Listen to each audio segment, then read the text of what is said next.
Welcome to Rauta, welcome to Steelfest 2025. This time we have a very special guest straight from Texas, United States of America, because it's the headlining act for Friday, Absu. And here we have, sir, please state your name and status. This is Proscriptor McGovern from Absu, and also the co-vocalist of the Greek outfit Zimiel, and it's a grandiose pleasure to be here in Finland, especially Steelfest. As Absu performed last evening, it was an outstanding yet grandiose live experience, and going to experience the same sensation again with Zimiel in a few hours. So looking forward to it. Last time we met, it was 2019 in Scotland. That's where correct. we were performing with Zimiel, and I had the pleasure of talking to you and Vorskov about not only about Zimiel, but also this collaboration. And you mentioned it that you have been more or less in correspondence and connecting for like 30 years. And That is correct. Now it's obviously 5 or 6 years more. And this time you had this special show for Kibberth album, 30th anniversary, which makes it that you're closing to 40 with the whole Absu experience. That is correct. That's a massive amount of years, especially when we're talking about extreme metal, not the Iron Maidens to the safe roads and all that stuff. That is So correct. how does it feel after so many years, decades, literally, being in the extreme metal band? It's funny you mentioned that because being the 30th anniversary for Absu's sophomore album, The Son of Tiferet, I have to pinch myself into realization mode to realize that it has actually been 30 years because it doesn't seem like it. It seems like it was only yesterday that the album was released. It seems like yesterday that Absu embarked on their first European tour with Impel Nazarene and Sadistic Execution for the second album.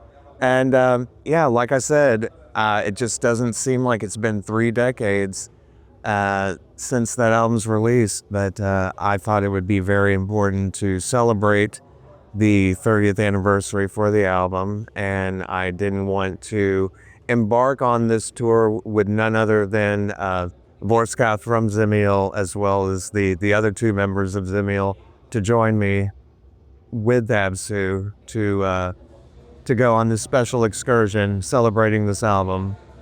Now, 30 years plus is a long time, but obviously you have gone through rough patches, you have had the ups and downs of your throughout the career. Are there any, because we were talking about positivity and all, what are the kind of highlight moments, like during the years, looking in hindsight, the Absu career, like what are the things you want to hey, this goes to my grave when I die, talking on my deathbed moments?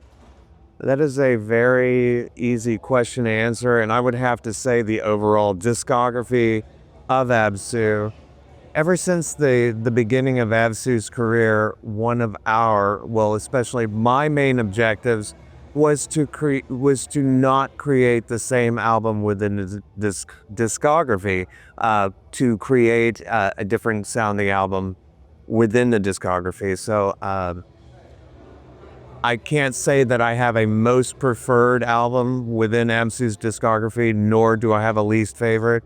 I'm astoundingly proud of every release within Absu's catalog. So that's definitely one of the highlights, one of the highlighted bullet points in the career of Absu, for me personally.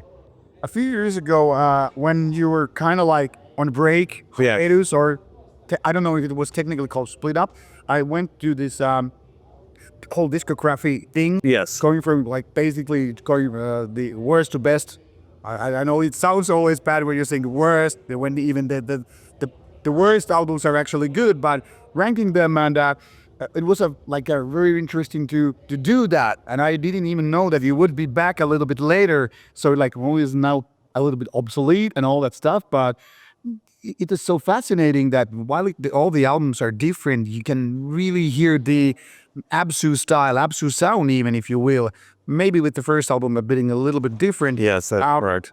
How easy or hard was it you to just okay, we're gonna come back and do more Absu legacy in that sense? Well, I think even though every album has a different sound texture characteristic within the discography. I know that my vocal presentation and drum presentation definitely gives Absu that signature sound within the discography. So, is that answering your question for you? I guess. Oh, okay, yeah. One of the fan questions was this. This is a little bit off.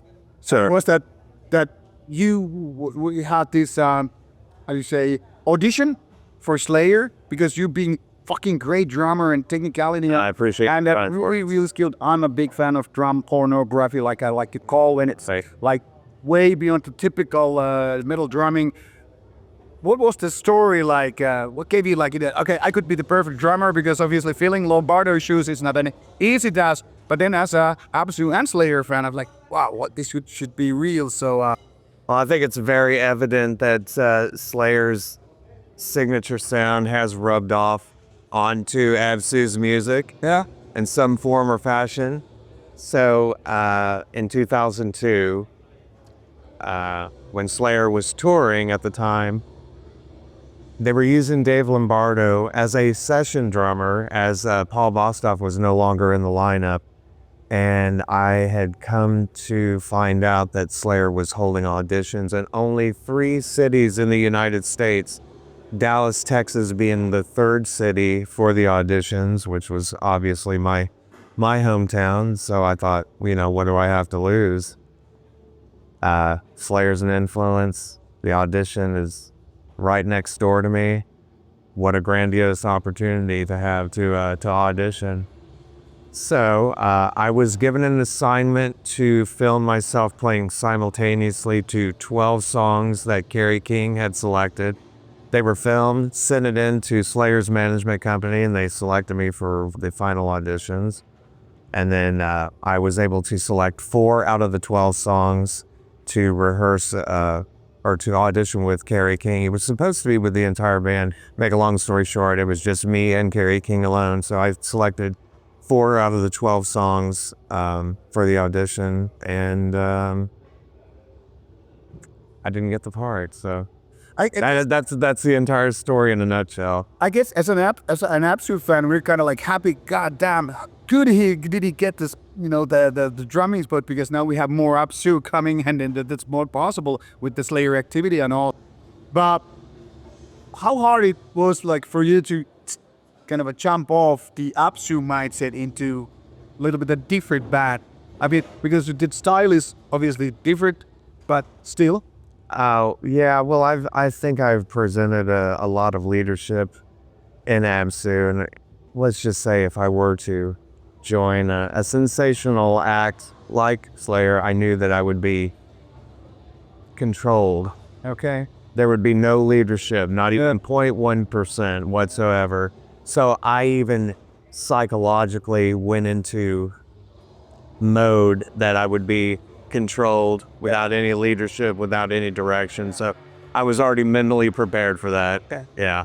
Now, one thing that has always like been on the top of my mind is that when it comes to you in Absu is like you are first and foremost a drummer, and then I'm like, but also he's first and foremost a vocalist. So which one is the leading role for you, like psychologically speaking? Well, there's a third role actually. It's a drummer simultaneous vocalist as well. Exactly. So, well, ever since I started playing drums, which started in 1981, I've always been fascinated with being a vocalist as well. That's why later down the road during my drumming career that I had decided to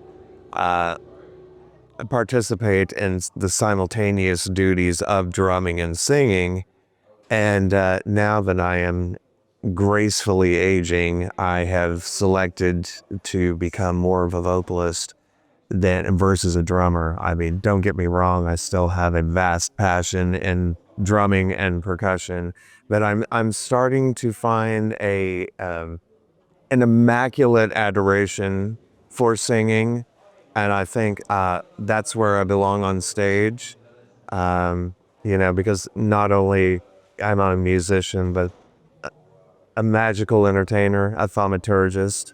So I think it's very prominent for me to be front and center stage. Yeah, the one thing that really struck me was when I saw you in Scotland performing for Zenial was like, obviously, like, this was so different versus the Absu experience, say, almost like 20 years ago when you performed it at Hammer Open Air. But Yes. because then you were drumming and singing simultaneously. But with Zenial, it was more like, now Proscriptor is kind of a blooming in a way, because it was like you're so active on stage. So I guess what I'm asking here is, what kind of a mindset had you to go in order to become this vocalist performer versus being the drummer guy?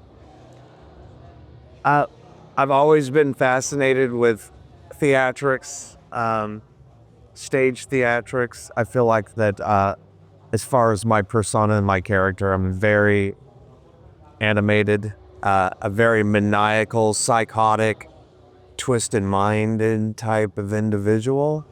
And I feel like I can express myself on stage being a vocalist versus being a vocalist drummer. I feel like that being behind the kit, I'm kind of enslaved back there, sheltered, imprisoned behind the kit, versus me being a frontman vocalist. I have broken the chains and freed myself into the psychotic theatrics of being front and center stage. Yeah. Is there a difference when you perform, I mean, mentally, or whatever you want to say it, is there a difference when you play with Zemial or with Absu? Not much. There is a different mindset because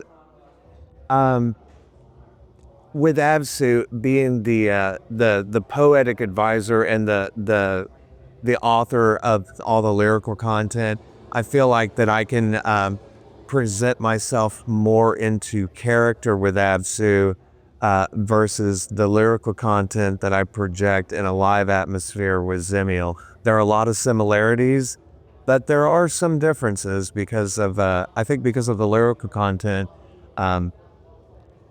between both bands. So, plus I have a different stage presentation with Zemiel versus Absu. So, like I said, in conclusion, a lot of similarities, but a lot of differences at the same time. Now, one thing that was also interested in me, that of all the places in the United States, Absu comes from Texas. Correct. Obviously, a lot of people, especially outside the United States, I think, have this idea that the southern states are more reserved, maybe more conservative, maybe more redneckish. And then again, Absu is almost like the opposite of that, being intelligent, into occult, and kind of like embracing the world from very different view that this ranch guy driving a big fucking pickup and all. So, for example, when I learned about Absu, I don't know when it was, not 30 years ago, but close, and I was like, this is crazy. This highly like a intelligent, magical band that is dealing with topics even about, I don't know, Highlands from United Kingdom and all. It's like, how come this band is coming from Texas, not some, I don't know, Cambridge University kind of a thing? So what I'm asking here is how well or badly you fit into Texas mindset. Well, what I'm about to declare, I've been saying it for at least 35 years now. So I'm going to say it again. Being from Texas, we have always isolated ourselves from mortal manifestation. The demographics, the geographics, the society within the state of Texas has never reflected us as individuals. We've kept ourselves in complete isolation. Also, with the strong mindset of misanthropy has sheltered us away from pretty much the human race being in Texas. So we are our own beings, misanthropic beings. And that's basically the way to answer that question. Fair enough. Yeah. So as we are about to conclude the interview for today, what can we see for, say, next couple of years maybe for Absu on the road and albums-wise? There will definitely be a vast amount of touring.